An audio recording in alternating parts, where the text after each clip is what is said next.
Hello, and welcome to the official release of the one and only Ben Shapiro's new book. Now, the book is not the one and only. Ben has written many books, many bestsellers, all of them impressively with words.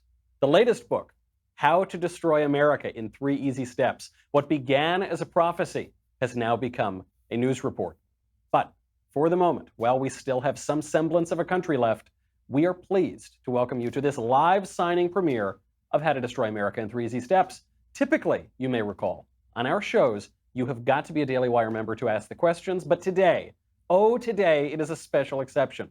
Anyone who orders a signed copy of Ben's new book can submit a question to be answered right here, live, while your book is being signed by this guy, the one and only. If you want your question answered while Ben signs your book, head on over to dailywire.com/Ben right now. And while we wait for the questions to come in, Ben, how do you destroy America in 3 easy steps?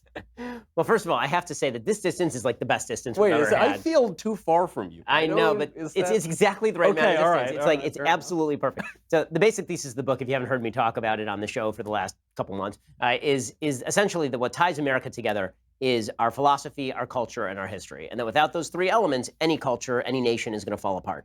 The philosophy of the United States is embedded in the Declaration of Independence, certain fundamental principles that there are natural rights, they come from God or from nature, and that they pre-exist government, that those rights are endowed, inalienable in all of us, and that government is instituted in order to protect those rights, and that a limited government is created in order not to infringe upon those rights. So the Declaration is the ideological framework, and then the Constitution is what really formalizes that into a workable system. That's the philosophy. And that philosophy has been consistent throughout the history of the United States. We'll get to the history in just one second. Second, you need a common culture. And what that means is you have to have a certain framework beyond mere government that we share. And that framework used to be things like social institutions that inculcated virtue, right? Churches and schools and communities. You needed those things. You also needed a general spirit of tolerance for other people's rights, meaning that rights exist, but one of the big problems with rights is that you then have to tolerate the guy next to you completely using the right in a way you don't like. Right. You like free speech, but you don't like what that guy's saying. Well, there has to be a culture of tolerance for that guy using his rights in a way that you don't think.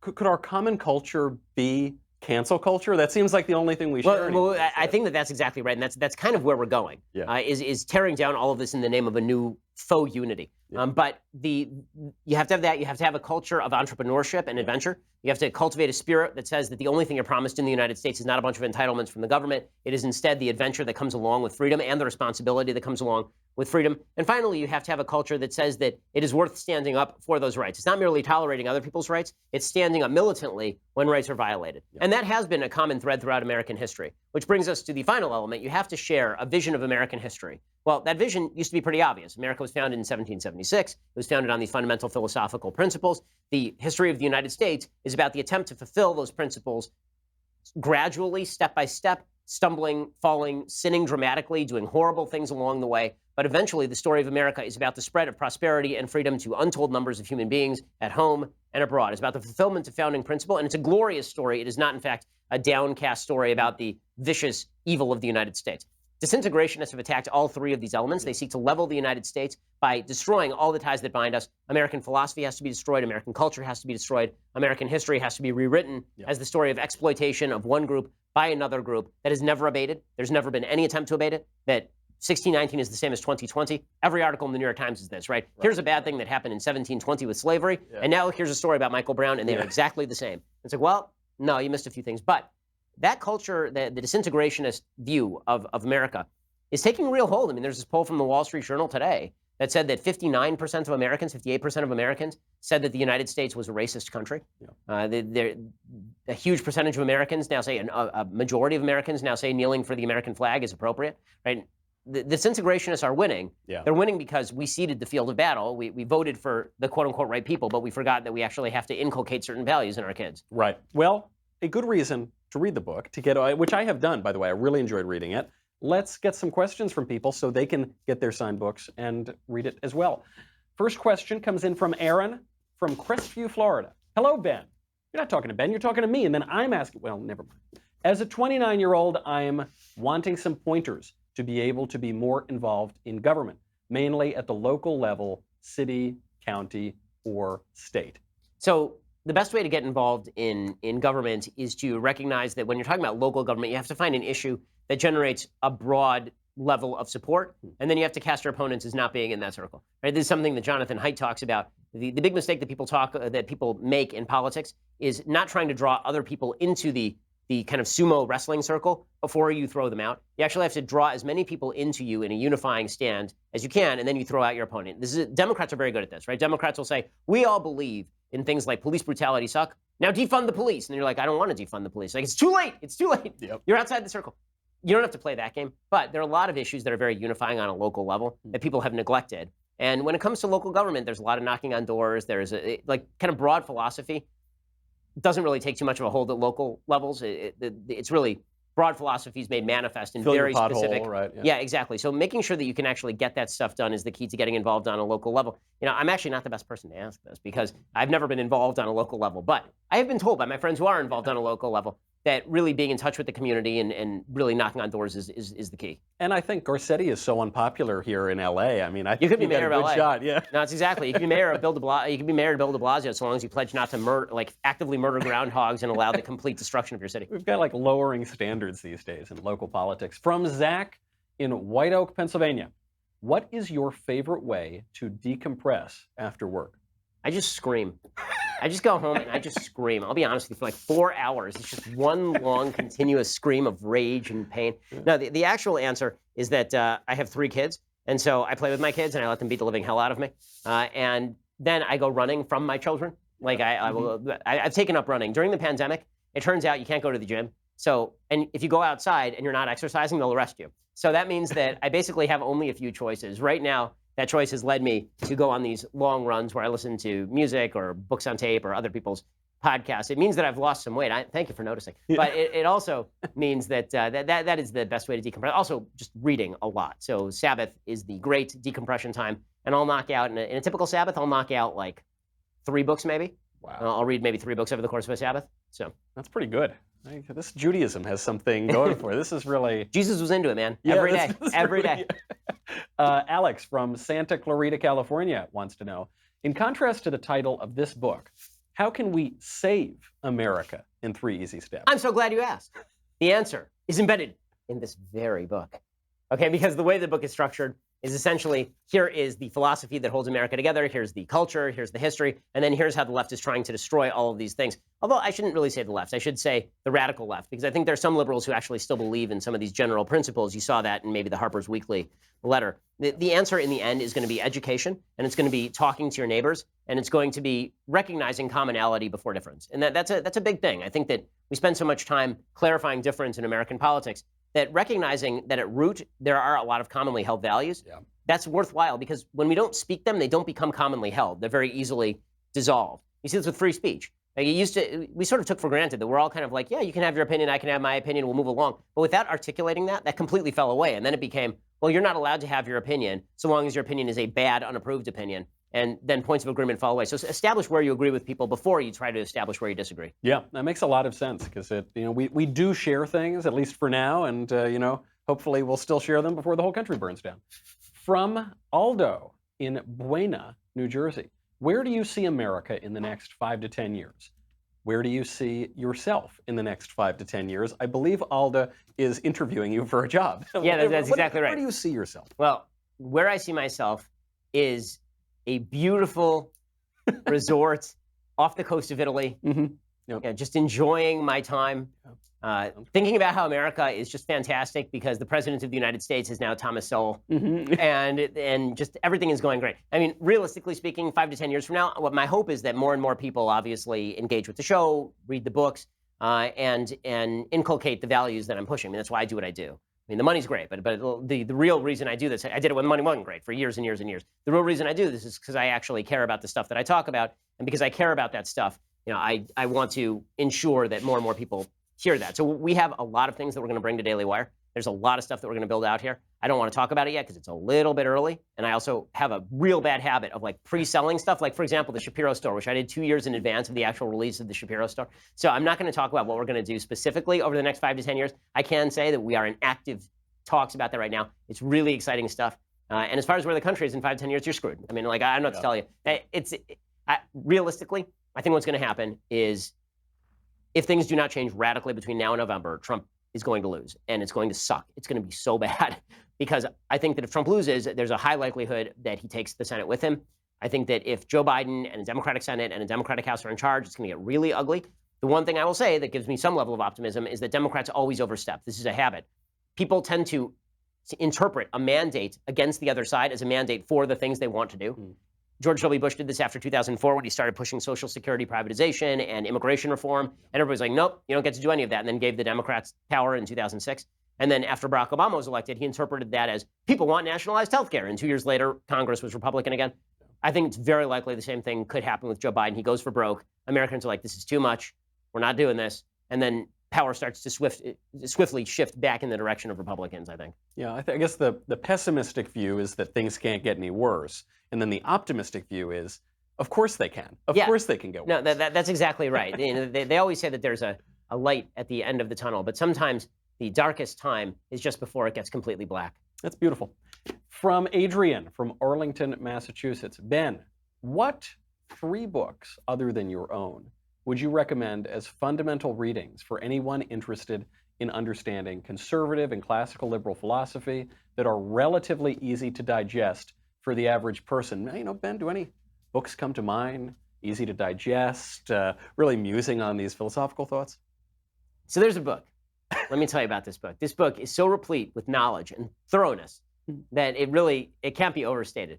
It's called Reasons to Vote Democrat, A Roll of Toilet Paper. And it is really excellent. You know, I think that you'll get a lot from it, and also it serves other purposes. So that's really exciting stuff. I'll take that endorsement. Other things that you should probably read. So I always recommend Economics in One Lesson by Henry Hazlitt. It's just sort of the classical liberal view of economics. It's about 150 pages long. It's very easy to digest. It's easy to read. The Federalist Papers is not quite as easy to digest, but it is definitely kind of vital reading. Frankly, if you read the Declaration of Independence and the Constitution of the United States, and you can combine those as sort of one document, then that would be definitely a solid one.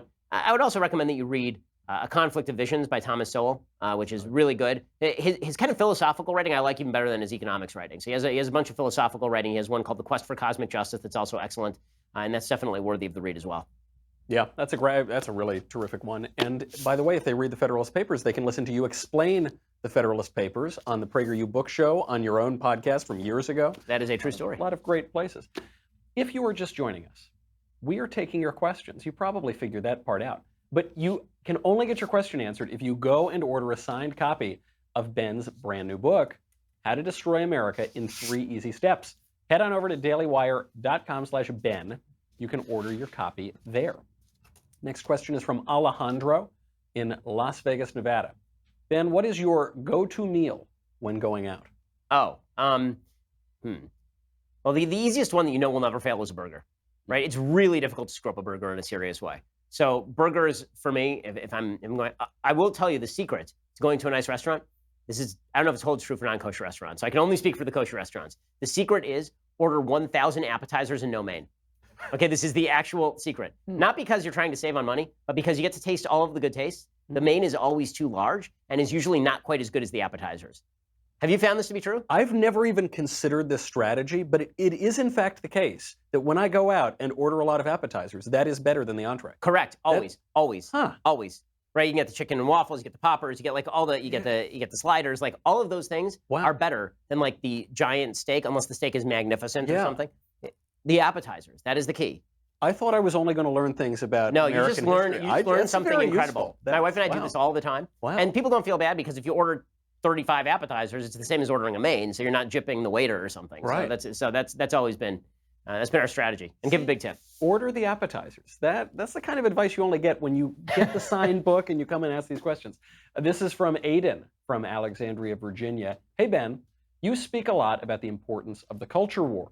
What can we as conservatives do to shift the culture while we are outnumbered in the media and after November possibly in Congress and possibly even the White House? So we got to start using our market power. It's something that I don't want to do when it comes to corporations like shoe companies or something. Like I find that what we have here is a prisoner's dilemma, and the prisoner's dilemma frustrates me to no end. In fact, it frustrates me so much that we actually had an organization, Michael remembers this organization, called Truth Revolt. Truth Revolt was indeed an organization that was designed to be sort of the anti-media matters and to set up a mutually assured destruction whereby everybody would leave each other alone and we could all go back to some semblance of normal. That, of course, did not happen. But if you are talking about what you can do in the culture right now, you got to turn off the TV in some cases. I mean, you got to make Netflix feel it. You got to make it so that it's honestly not that hard. Like I found that I used to watch ESPN all the time, then it became MSNBC with footballs, and I just stopped watching ESPN just almost naturally. And that hurts their bottom line. I stopped subscribing to Sports Illustrated for the same reason. I still love my sports. I just get it from Outkick instead of getting it from these other places. Finding alternative methods of getting your information so as not to subsidize companies that you don't like, that's the best way to do it. Now, I'm not going to recommend that you boycott the advertisers on these things because I think that's idiocy. I think that only the left does that. I think they're garbage. Yeah, and now more than ever, there are these alternative media sources. So you actually are not beholden to like Sports Illustrated or something like that. So you actually can flex your market power a little bit. You just have to go and like click the button on the website, but it's a very, very easy way to do it. From Aaron, from Appleton, Wisconsin. Do you believe having a third party in this country would force politicians to have actual conversations? So I think it would help. I mean, I'm actually in favor of ranked choice voting. I think ranked choice voting is a good idea. So ranked choice voting, for folks who don't understand it, is instead of you just vote for one party or the other party, you actually rank how you would vote. So let's say that there's Republican Party, Libertarian Party, Democratic Party. And let's say you like the Libertarian Party, but you don't want to waste your vote on the Libertarian Party because the Libertarian ain't going to win. So what you do instead is you vote Libertarian first, and then Republican, and then you leave the rest of your ballot blank because no one would ever vote Democrat. There are literally no reasons to vote Democrat. So as explicated in a fabulous book, also a roll of toilet paper called Reasons to Vote Democrat by Michael Knowles. So yes, I think that having a viable third party would be a good thing in the country. It would give people more choices. Because right now, basically, all the Democratic Party has to do is be just to the left of the Republican Party and pick up all those votes. All the Republican Party has to do is just be just to the right of the Democratic Party and pick up all those votes. Alternatively, what you end up seeing is both parties swinging wildly to their extremes because they don't actually have to gamble for the middle because the other party's nowhere near the middle. So you end up with either both parties out here or both parties right in here, when actually what you want is kind of both parties over here. Right. Yeah, and it, rather than having the kind of craziness of Europe where, there are all these different 1,000 parties. Yeah. Right. That is one way to kind of consolidate that area where we all might agree. From Aaron, another Aaron. They're all named Aaron. Aaron from Midwest City, Oklahoma. Favorite beer? Okay, so I am not a big beer connoisseur, as you may imagine. Yeah. I will say Sam Adams, but only because I have a history with Sam Adams. So here's an excellent Samuel Adams beer story. So 11-year-old Ben Shapiro. And I'm playing in Little League. And my dad is the coach of the Little League baseball team. And on the team is my cousin Joel, and my cousin John is an assistant coach on the team. And we have a big playoff game. And we're playing a team, and this team has won the championship like every single year. And my dad says to us as we're driving in our no air-conditioned 1991 Toyota Corolla, we're driving there, fantastic car, yeah. And we're in 100-degree weather. My father says to me, if we win today, I'm buying you guys beer. And we're like, seriously? And he's like, yeah. So we go. It's a long game. We win. We're all dehydrated. He stops off at a grocery store, and he goes into the grocery store with us, and he says, what kind of beer do you want? And we're like, really? He's like, yeah. And my cousin is like, well, I like American history, so how about Sam Adams? We go back in the car. We end up driving up into the Hollywood Hills. My dad pops open some beers, and one of my cousins takes like one sip, doesn't like it. I take maybe 4 sips, and I'm not super fond of it. Yeah. And my cousin Joel downs the entire bottle of beer. He's like 11, maybe 12, and he downs the entire bottle of beer. We get back on the freeway, and my cousin is now drunk as a skunk. He's 12 years old and drunk as a skunk, and he's got the bottle of beer out the window of the car, and my dad is screaming at him, get the beer back in the car or I'm going to be arrested for giving beer to a minor. And yeah, we didn't get caught by the cops, and to this day, we have been on America's 10 Most Wanted. I'm picturing brand new Thug Life memes of like the blunt comes down, the Sam Adams into the car. Yeah. It's a great story. It's a great American story. From Alex from San Diego, California. Any advice for a Jewish conservative that is about to go to D.C. to study political science?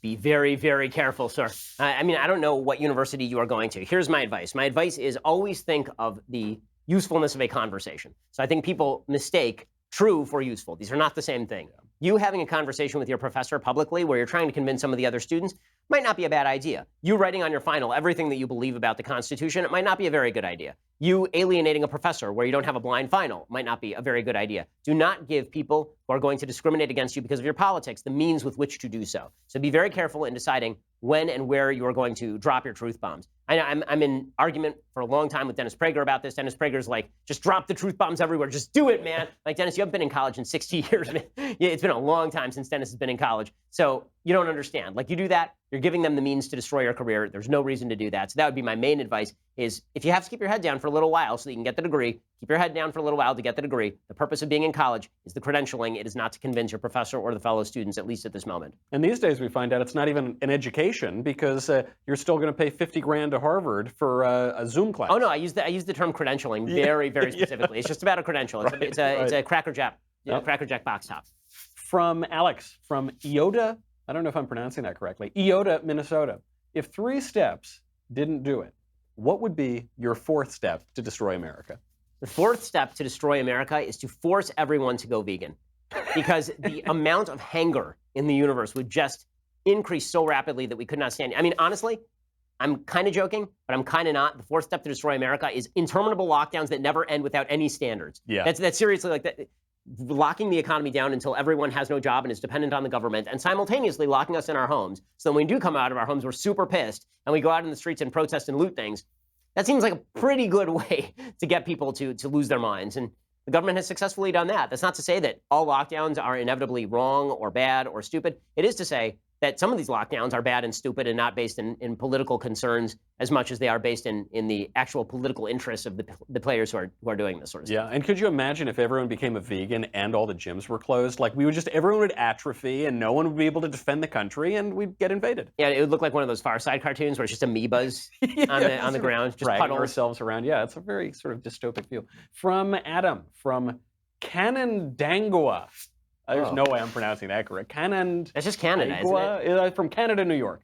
Aiden from Canada, New York. What odds would you give Donald Trump of winning this election? Okay, if the election were held today, I would give... See, here's the problem. Last time I gave odds, I ended up owing this gentleman a lot of money.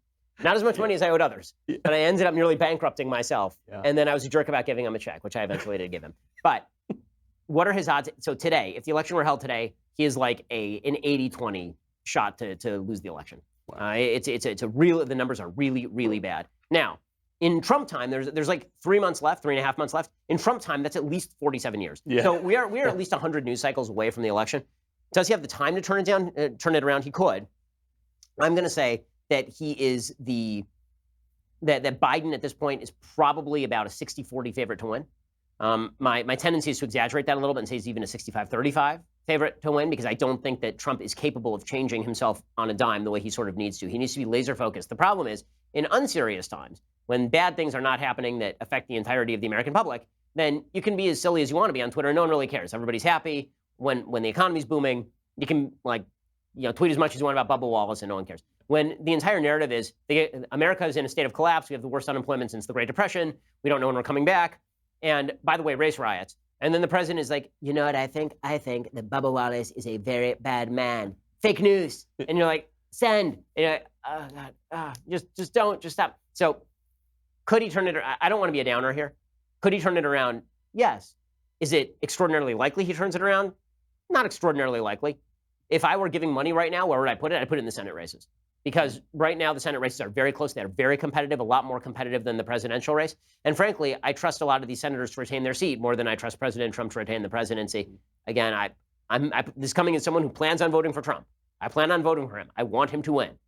But in order for him to win, he needs to change and he needs to stick and move. He reminds me of a baseball player who has a great fastball. For 6 months of the season, he's blowing people away with the 100-mile-an-hour fastball. Then batters start to catch up. So you better have a changeup. So where's the changeup? It needs to come. Yeah, and you think about the Senate races, at least those are kind of straightforward. Presidential race, we don't know if there are going to be debates. We don't know if there's listen, there are things that could turn it around. Like if Joe Biden were to pick Kamala Harris, that would help Trump immensely because then Trump can campaign against Kamala. The biggest problem that Trump has right now is it is nearly impossible to beat a dead horse. Joe Biden is a dead horse. You cannot beat a dead horse. I mean, like he's trying to say that Joe Biden is super threatening, and Joe Biden is just sitting there like, yeah, he's comatose. Right. I mean, he's not an alive human. And so Trump is pointing, he's like, isn't that corpse threatening? And you're like, no. And he's like, well, it's going to come back to life in November. And he's actually right? If Biden's elected, he's the president then. So he's actually right. But the problem is a corpse kind of looks like a corpse, and it's not all that threatening until he comes back to life and haunts you and eats your brains. That's it. We got to get a Kamala chapter in here, maybe for the sequel. From also Adrian. There is no way that these people all have the same names. Adrian from Carlsbad, California. What scares you most about a Joe Biden presidency? Oh, man. There are 1,000 things that scare me about a Joe Biden presidency. So on the foreign policy front, I think he's going to slash the military. I think he's going to start making concessions to Iran. I think he's going to go soft on China, all of which are disastrous for the United States. On a domestic front, I'm deeply worried about the threat to religious liberty I think he presents. I think he has no interest in using the First Amendment to protect religious liberty in the face of faux anti-discrimination law. And I say faux because you shouldn't have to have anti-discrimination laws when it comes to either religious freedom or when it comes to human action. Anti-discrimination laws were meant to protect against discrimination based on immutable characteristics, not on things like gender identity, which are not apparent to anyone unless you actually manifest that in a form of behavior. The Biden administration would not be friendly to religious liberty. It would not be friendly to homeschooling or charter schooling, which I think is the next on the list of things that the Democrats would love to go after. He'd be terrible on guns, obviously. I think he would sink the economy because I think that absent what's going on right now, we'd have a booming economy. I think he has every intention of radically increasing taxes. I think he wants to set up a public option that would eventually lead to the dissolution of the private healthcare system that has brought about some of the greatest R&D changes in the history of the world. So there are a lot of reasons to be scared of a Biden presidency, which is, again, why I'm planning on voting for Trump. Yeah, it's a litany of all sorts of terrors, and there are many others, too. Yeah, well, he'll give up to the woke. I mean, the woke wing, everybody's sort of thinking, okay, well, Joe Biden isn't woke, right? I mean, he'll be a barrier against that. Just because he is not woke himself does not mean that he has any sort of backbone to stand up to the wokesters at all. Yeah, especially, if you think he's kind of being walked around on strings, then he certainly doesn't have the backbone. I mean, someone else is pushing him along. From Aileen from West Sayville, New York. Regardless of the outcome of the 2020 election, where do you think the Republican Party will be, and what do you think it will look like post-Trump? So I think that the battles that were taking place before Trump will continue after Trump. I think that there is a really rich and interesting debate right now between the sort of nationalist conservative wing and the more libertarianish wing of the Republican Party. The libertarianish wing is not sort of the Rand Paul wing as much as it is sort of the classical liberal wing. There's this group of people, I mean, I do talk about it in this book a little bit, the sort of nationalist wing of the conservative movement that is much warmer toward using the power of government in order to shore up what they think of as fundamental institutions, increasing government power in order to benefit certain industries at the expense of other industries. I'm deeply uncomfortable with that. I think it's wrongheaded, but I think it's a conversation that is going to be had, and I think it's a really interesting conversation. There's always been this rich debate inside the Republican Party about, are you more hawkish on foreign policy? Are you more isolationist on foreign policy? That will continue apace. I do think that the chief methodology of unity is going to be around resistance if Trump were to lose. This is really where the question lies. It is much easier to unite around an opponent than it is to unite around a policy, which is what Democrats find out every time they gain office. The Republicans are about to find out the same thing. It's very difficult for them to do anything except pass a tax cut and get some judges in place as the majority. But when you're in the minority and all you're doing is yelling about Joe Biden all day, then you can find an awful lot of places where you oppose Joe Biden and you're on the same page, whether you're a libertarian or a nationalist conservative. Yeah, that's right. That is, by the way, a great section of the book. I really enjoyed that section. Oh, thank you. Yeah, it's really good. Again, I think it's a really fascinating debate, and there's a really good, interesting conversation. If you want a taste of it, go listen to my conversation with Tucker Carlson from a few months back. Yep, that's right.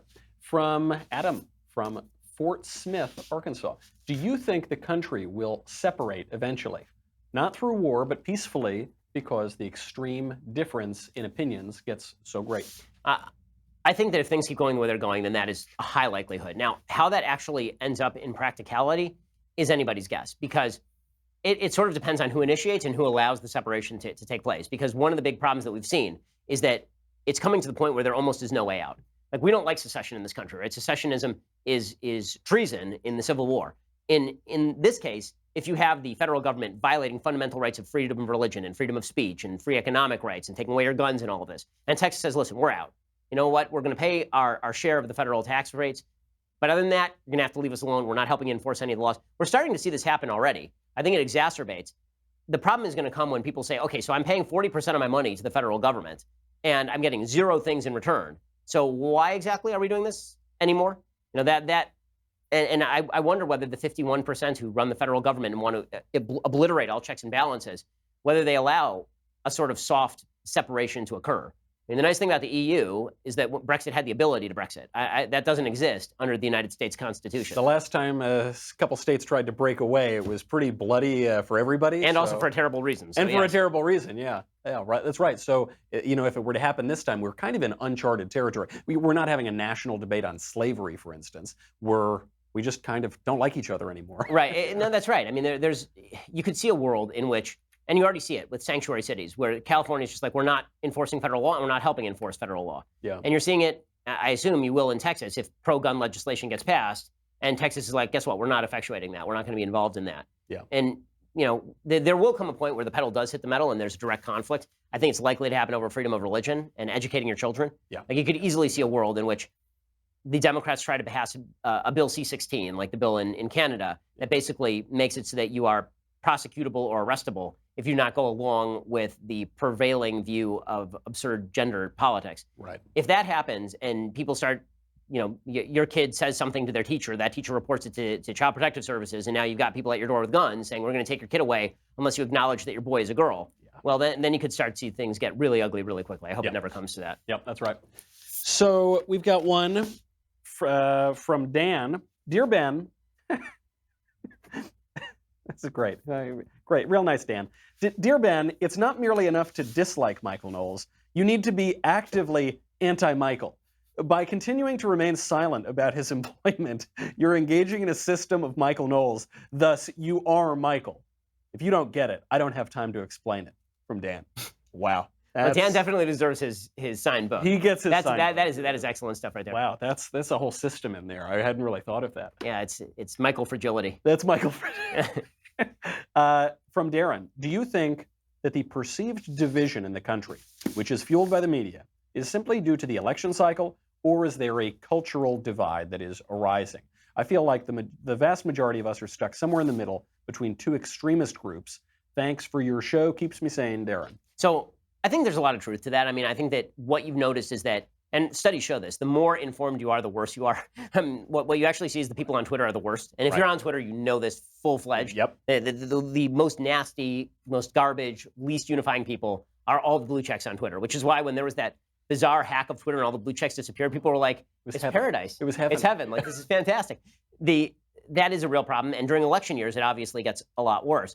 I think the vast majority of Americans are in the middle and just want to be left alone. Yeah. Americans are by nature kind of moderate and mainly want to be left alone.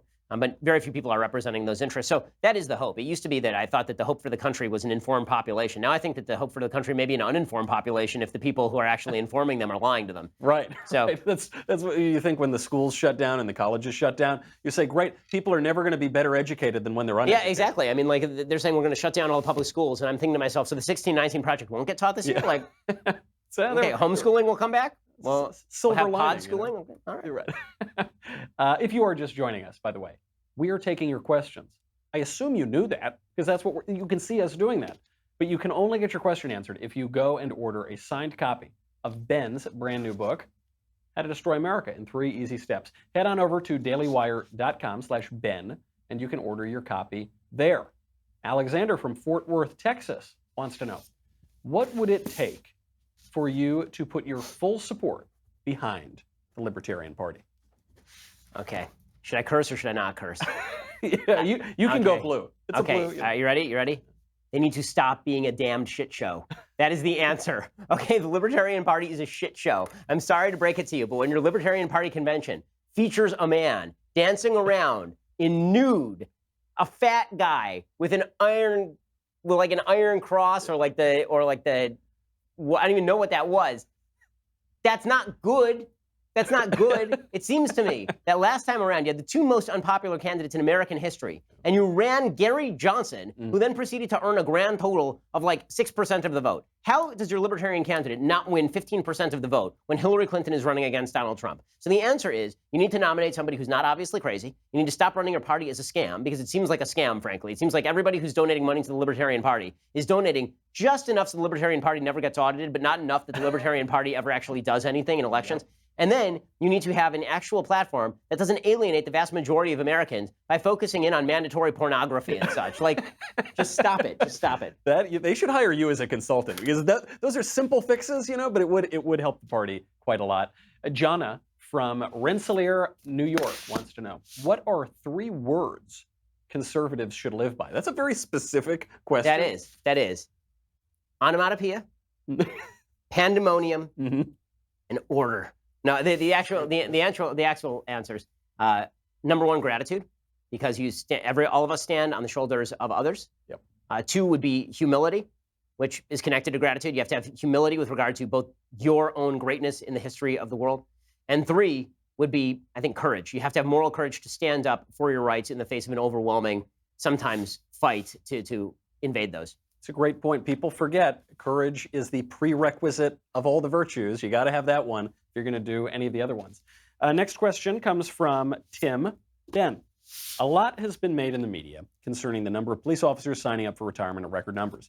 I'm sure the numbers are up, but a more telling statistic would be how many people are signing up to become police officers. I was recently told by a member of the Indianapolis Fire Department their current application process had over 2,100 people sign up, while the Indianapolis Metro Police Department had only 200. I would bet the application numbers are down across the country. Why would anyone want to take on what has become a completely thankless job? I don't know that there's much of a question in there. As much as a realistic statement. Yeah, no, that's right. I mean, we had a caller to our show maybe a week and a half ago who called in. He was in the latest class of NYPD, and I think his father and his uncle, and I think maybe his grandfather had been NYPD members, a Hispanic guy, and who had apparently internalized his white privilege because he wanted to be a cop. Yeah. And he said that he was slated to be part of that NYPD class, and they just canceled the class. Wow. They just got rid of the entire entering class for the NYPD. I mean, I'm talking to cops all over the country. They're all looking to retire. I'm talking to people all over the country who thought about being a cop and are thinking, why would I possibly do that? If they do want to be a cop, they're looking at moving to sort of small town America where people actually still like the cops and treat them decently. It's a thankless job. You're about to see the crime rates. You're already seeing it. I predicted it the minute this started. You'd see the crime rates skyrocket. They have skyrocketed. They will continue to skyrocket because the dumbest thing you could possibly do is remove cops from high crime areas. It is the stupidest thing you could possibly do if you actually care about black lives. This is why when Terry Crews said to Don Lemon, when Don Lemon was like, Black Lives Matter, and Terry Crews was like, all black lives matter. And Don Lemon was like, what do you mean, Terry? He's like, well, if you remove all the cops, a lot of black people get shot. And Don Lemon's like, we're only talking about police brutality. Yeah. That's why Don Lemon's an idiot. Right. He said it's in the name. It's like, right, that's the name. Right. Black lives, all black, matter, like right? all. That's yes. right. Yeah, it's really tough gig these days, and unfortunately, we're all going to suffer as the numbers go down. Next question from Sandy. Ben, I have a few questions. I hope that Sandy bought a few books. I hope so, too. It's like multiple... I have 3 kids to put through school, Sandy. Or maybe not these days if the schools don't open. Right? To pay myself to homeschool them. Yeah. What do you think about Lacey Johnson, who is running against Ilhan Omar?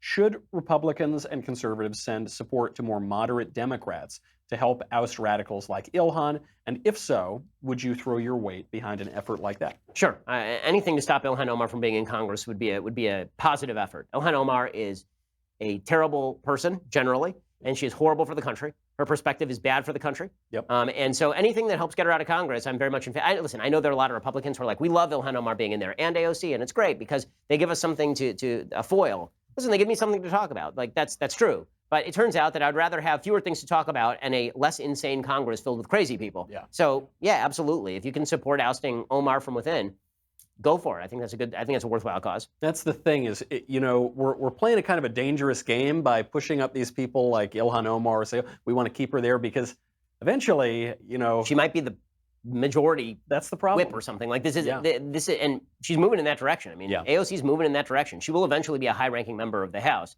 And then she'll be woke scolded by the new woke. Right. When AOC is 50, then she'll be treated like Nancy Pelosi is treated by AOC. Right. I guess that's something to look forward to. Yeah, I think so.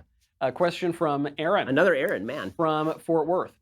Is it strange that all of these people are named Aaron? No, that's my question. That's not Aaron's. Is it strange that all of these riots and protests are the lack of control in these states, and the lack of control in these states is making a conservative like myself want big government to step in? No, because, and this is a key point, when we say we are in favor of small government, we're in favor of government not invading our rights. But the precondition to rights actually being effectuated is law and order. The whole reason to have a government in the first place is to effectuate your life, liberty, and property. That cannot exist absent a system of civilization. That system of civilization has to be guaranteed by force because you can't have people invading your life, your liberty, and your property willy-nilly. That's not the goal of small government. The goal of small government, it's not really about the size so much as it is about the function, right? Limited government is a different thing than small government. Small government is the idea that the government should be just small in size. Limited government is the idea that government is limited to certain functions. And within those functions, government needs to do its job. So absolutely, you should want the government to step in and stop rioting. That's absolutely a thing that you should want to follow. This is an amazing meme that I've seen come up in recent days from the left, is they'll say, oh, you want the police to arrest criminals? I thought you were a small government roasted conservative. Yeah, it's people dropped on their head as children. From Sandy. No, not Sandy. She asked about Lil Hunt. From Matthew. Hi, Ben. With all the discussion of schools not opening in the fall, why are conservatives raising their voice to the government to open up schools over using this as an opportunity to take back academia? Wouldn't this be a good opportunity for conservatives to take back education? Thanks. Love the show. Keep up the good fight. Yes, this is and it is happening. So I think that both. The answer is both and. So we're all paying taxes for the schools to be open.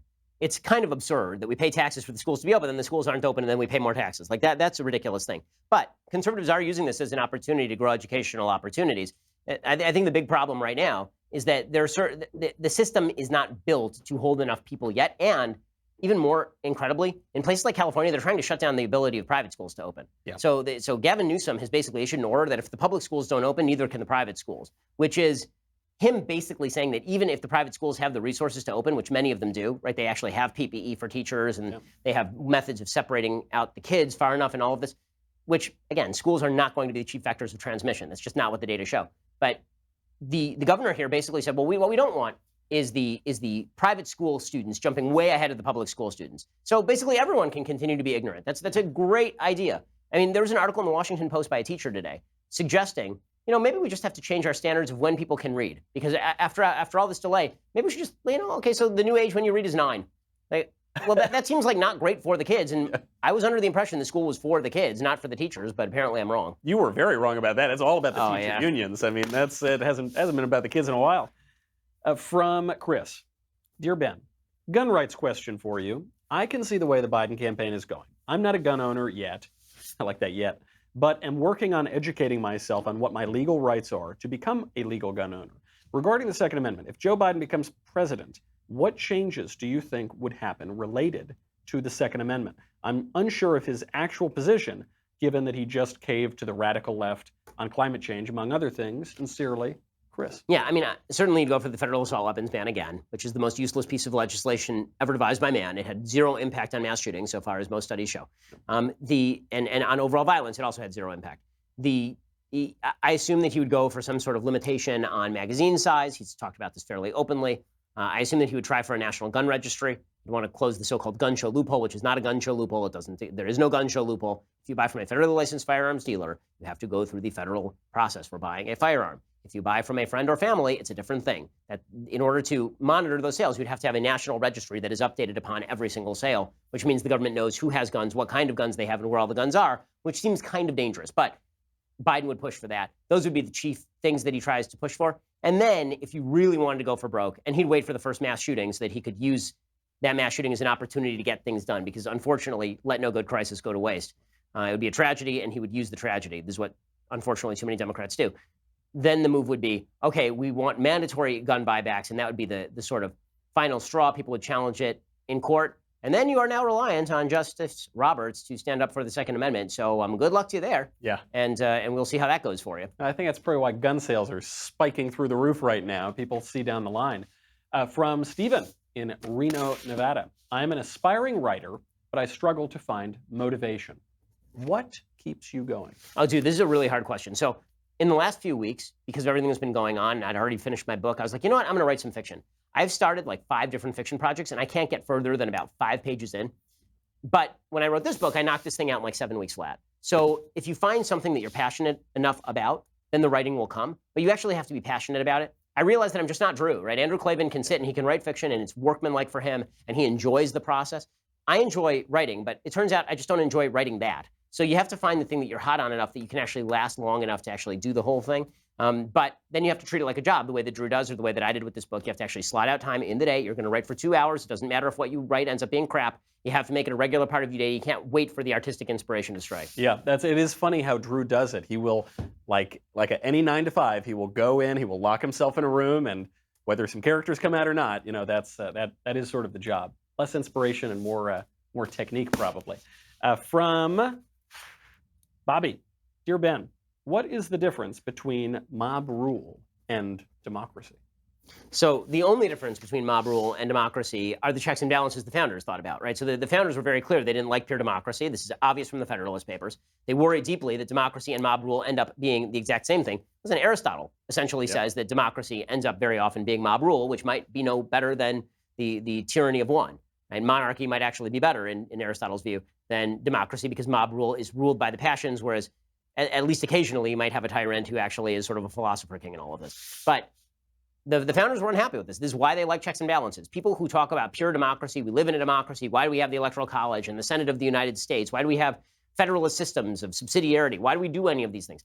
The answer is because pure democracy is scary. I am frankly amazed at the left now coming down in favor of pure democracy. When pure democracy was applied without checks and balances in the Jim Crow South, it was applied specifically to keep down a minority. The problem with a pure democracy is mob rule, mob majorities overruling minorities is extraordinarily dangerous. That's right. You see the left now today, they'll be chanting, this is what democracy looks like while they burn down buildings. I think it's a good advertisement for democracy. Next question from Cara from New York. Dear Ben, statistically speaking, what percentage of Americans do you believe represent the silent majority, if you believe in the silent majority in favor of President Trump, or the term silent majority meaning a group of people who can't speak their minds in fear of being persecuted by the woke mob? So I think that there are people who are not silent, and that's like 30% of the population. And then I think that there are the woke liberals and their allies, and I think that's probably 35% of the population. And then I think there's all the rest. And I think that those are people who just want to get through the day.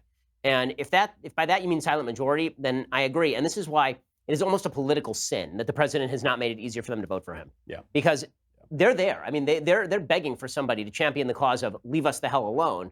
The problem is you have to be non-toxic in order to do that. You have to be non-offensive because right now what we're watching is people are going along to get along. They just want to live their lives. And if there's nobody who's standing up, and not only standing up, but standing up in a way that doesn't alienate them and make them feel dirty, then they're going to cave to the woke mob, and that's kind of what you're watching right now. You know, it's funny because I think some of us, we always like when President Trump's in the throes of battle, we like the tweets. But I talk to my grandmother, and she will often say, like, why has he got that scowl on his face? He's got to smile. He's got to be a nice guy, and I think she probably represents. It matters with a lot of women, particularly suburban women, really do not like him. And again, I like the fight when the fight is proper. Trump is a great fighter, but wildly throwing punches is not quite the same thing as a strategic jab and right cross. Yep. From Howdy. Oh no, that's what he's saying. From Howdy. From Howdy Doody. From Colin, also known as Howdy. I have noticed that many sports teams have started to cave to cancel culture. However, as far as I know, the NHL has not caved in regard to kneeling and changing the name and logo of the Chicago Blackhawks. Why do you think this is? Do you think it's because of the majority of hockey fans being in Canada? From Colin. A lot of points to that question. First of all, the majority of NHL fans are not in Canada. But I mean, there is an idea that the market really dictates what a lot of these teams are doing. So if you're the NBA and you have a disproportionately black constituency and you believe that your black constituency really likes the Black Lives Matter movement, which by polling data they do, then virtue signaling at those fans and making them Uber fans who Uber consume, and then figuring that you might lose a few people, but most people are still going to stick around, that's actually not a bad marketing strategy. It's actually fairly smart. Right? You see the same thing with the NFL. The NFL is making a riskier bet because more of their fans are white than the NBA's fans, probably by percentage. The NHL is an overwhelmingly white fan league. It doesn't have a lot of people of color who are fans of the NHL. And so for them, it would be kind of a foolish move to alienate people who, by poll data, tend to be less friendly to particular causes. So I think a lot of this is just pure market dynamics at work. You know what I think it is?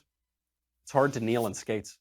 I think that's the real. People don't talk about the physics of this whole thing. That is an interesting point too on just how the market is working here, and so sometimes it doesn't give us the things that we want, but that is. Well, you see this with corporations kind of caving to the wokes, and you ask why are they doing that, and the answer is because nobody else is fighting back on the other end. Yeah. Inevitably, what that means is that people will fight back on the other end, and things will get real ugly real quickly. Right. From Joseph in Helena, Montana. What is that photo hanging on the wall behind Michael? Where do I get one? Yes. That's pretty good. Yes. Okay, so I have two of these. So the artist's name is Heuser. Okay, I saw this first when Mike Lee did a speech on the floor of the United States Senate, and he described this exact photo, but he forgot to credit the guy. So I looked it up online, And I contacted the artist, and he sent me a print of Ronald Reagan riding a velociraptor, carrying the American flag.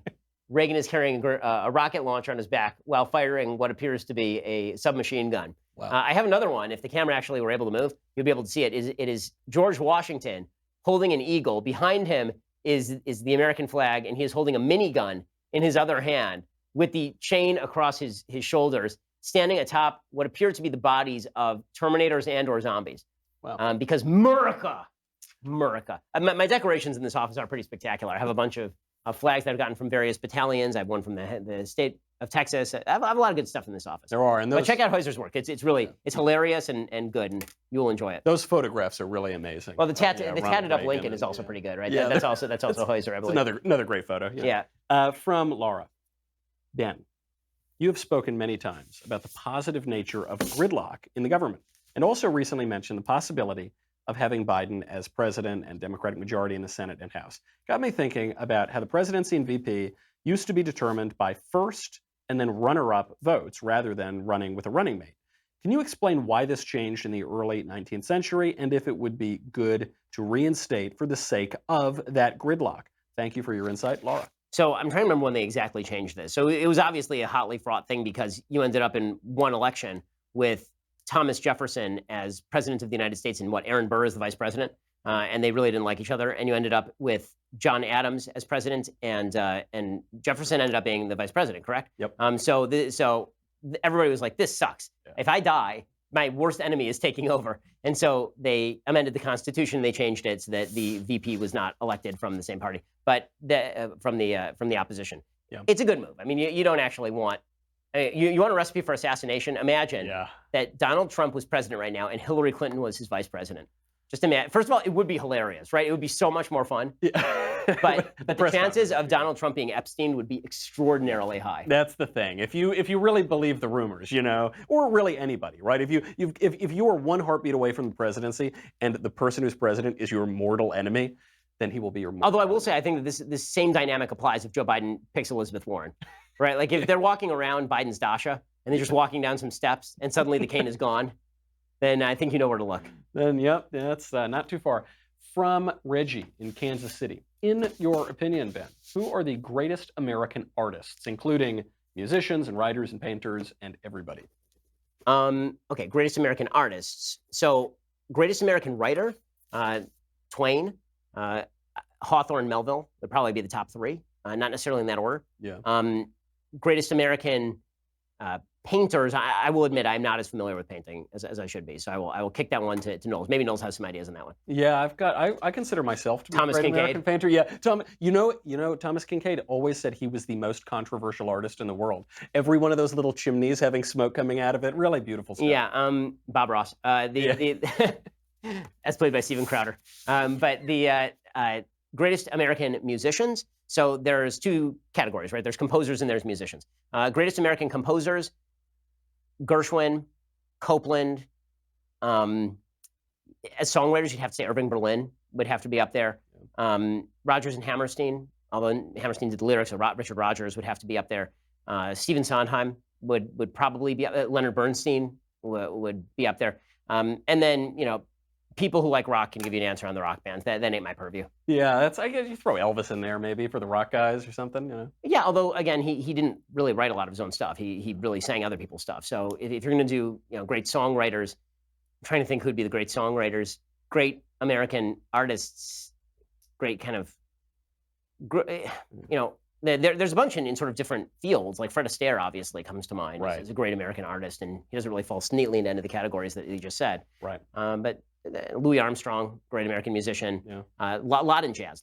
Art Tatum, great American musician. Oscar Peterson, great American musician. Lot of great jazz artists and jazz creators. There's a lot. We could be here all day talking about the great Indeed. American artists. Tara in Atlanta, Georgia wants to know, why is it that the Speaker of the House is so high in the line of presidential succession? It doesn't make sense to me that a legislator should succeed if the executive branch goes the way of the dodo. So I just looked this up the other day, and I'm trying to remember when there have been several different succession acts.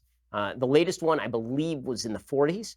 And the goal was that you didn't want the president essentially picking every single person who would be in the line of succession. You didn't want him picking people based on who he thought would make a good president. You wanted him picking them based on whether they gave a good opinion or not in the field that they were in. And so you made it so that the Speaker of the House was third in the line of succession. But it was controversial at the time. It remains kind of controversial now, obviously. If something bad were to happen, God forbid, to Trump and Pence, Nancy Pelosi's president of the United States. And good luck with that, gang. Yeah, it's not great. I'm all for pushing the Postmaster General up a few notches. That guy gets no respect. I think it should just be like, we should have like a set address. Yeah. Like it's just a set address in Idaho or something. And whoever's just living there becomes that person. That sounds great. It would probably work out better than a lot of our elected officials anyway. Absolutely. From Mason in Texas, I feel like Make America Great Again was in some ways a slogan that could be seen as offensive and off-putting for millions of Americans that have not had it great at times in our country. If you were running for president, what would your slogan be? So I've thought about this. I actually have. So one would be no bullshit, right? That would be one slogan, because all of politics is bullshit, right? It's pithy, and I think it gets to the heart of things. And the other one would be solve your own damn problems, which I kind of like, because first of all cursing is good, but beyond that, solve your own damn problems kind of sums up my philosophy, because the truth is that I feel like that's kind of an inspiring message, meaning that most of the problems in your life are problems you are capable of solving. You don't need me to solve your problems. And if you need me to solve your problems, you've effed up your life worse than I probably have the capacity to fix. Right. So solve your own damn problems basically says you live in a free country, and you know what? Like, together, we'll clear the way so that you can solve your own problems. Like, that's my pledge, is to make sure that you have the opportunity to solve your own problems and that nobody stands in your way through any sort of legal violation. But in the end, the greatness of the country is that you're supposed to be able to solve all your own damn problems. That's harsh, but it's empowering. That is some classic. It's like Jordan Peterson over here. Yeah, I like that. Clean your room. Go upstairs. From Pace. Good day, Ben. I am a 21-year-old living in Oklahoma.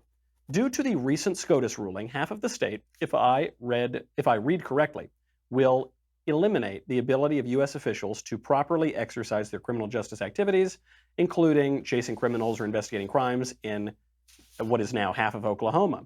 Including Tulsa, yep. Including Tulsa, including the big place in Oklahoma. I'm wondering how concerned I should be for my safety in the state now after this decision. So apparently the native tribes are going to cut some sort of deal with the state government, and they will make it so that the state can continue to police, because the last thing that I think a lot of those Native American tribes want is control over Tulsa for policing. Yeah. And I think that they really don't want that. So probably it'll end up being like, okay, we'll allow you to police and you kick us some money. Right. We'll probably be what that deal looks like. Right. But so I wouldn't worry too much about it. I don't think you're going to find yourself under tribal sovereignty in Tulsa in the end here. Yeah. But you know, it's a bad ruling. It's just a bad ruling. And Justice Gorsuch has some weird ideas, man. Yeah, that guy, it is amazing. I felt after all the decisions, you know, there was the transgender one and the DACA one, people didn't pay enough attention to Gorsuch giving away half of Oklahoma. That one kind of... It was just like, and by the way, it's a bad decision because no one for basically 100 years argued that this was not part of Oklahoma. Yeah. Right? So there was a conflict between the original kind of treaty and then practice for 100 years. But the notion that you can sort of go back and reinterpret the treaty that had been accepted for 100 years and then be like, yeah, Tulsa now belongs to this tribe because of a treaty that happened 100 years ago. It's a pretty major upheaval, it seems like. Yeah, and can you imagine all the court cases? Listen, I have some, you know, in essence, I don't have a lot of sympathy for the position, but I hear that one better than the stupid Civil Rights Act. Right, yeah. That one's impossible. That one's just bizarre. Right, yeah. It's been a tough few weeks on the court.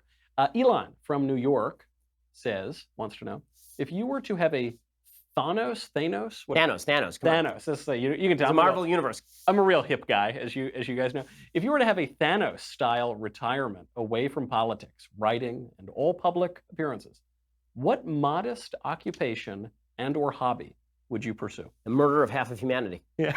Literally, Thanos' thing. Literally, what Thanos does. No, but the being killed on my farm in the first 5 minutes of the sequel. But spoiler alert. But I don't think you can do a spoiler alert after you end. Retroactive spoiler alert. So I get to do a lot of the stuff I love right now. I mean, I love writing. I love reading. I'd probably pick up I'd pick up a cellist and a pianist and maybe play some string trios or piano trios.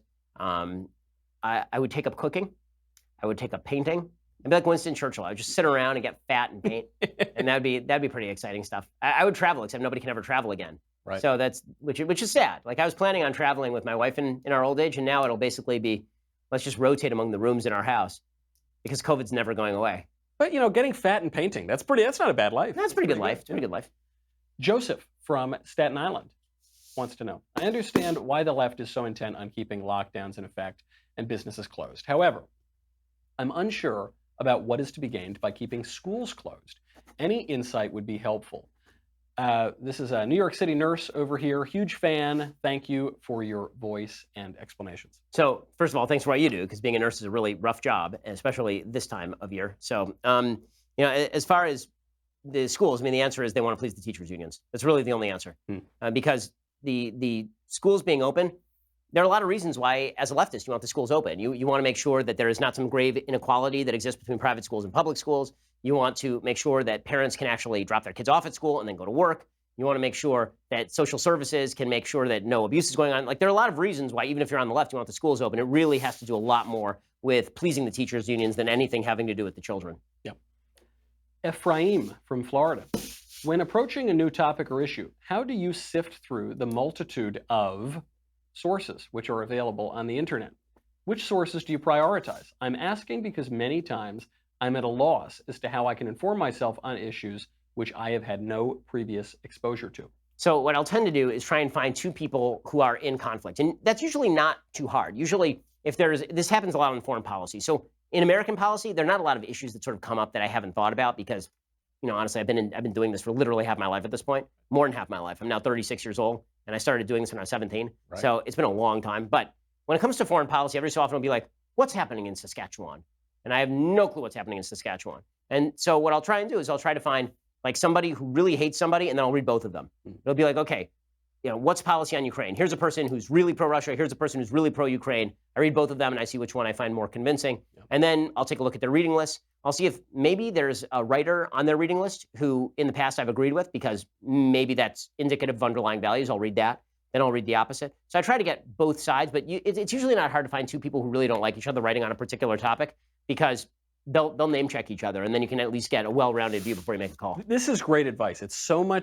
It will stand you in so much better stead than just trying to find some guy exactly in the middle, because obviously that guy doesn't exist, it's very good advice. Look at the opposite points of view. Chad from LA says, how do I respond to my friend who claims that the phrase law and order is racist? You stop talking to them, because that's stupid. Seriously, there's no comeback to law and order is racist. Yeah. If law and order is racist, then what is anarchy? Non-racist? Yeah. Marxism is not racist. What absolute utter stupidity. Yeah. The idea that a phrase has been used by racists in the past, but also by non-racists in the past, does not make the phrase inherently racist. Because it turns out most phrases in human language have been used by bad people at some point or other. The idea that you are in favor of law and order while people are looting the local CVS doesn't make you a racist. It makes you a rational human being. Right. When you think of the discussions in our whole civilization of law and order for all of history, racism is not the first thing that comes into your mind. Pretty crazy stuff.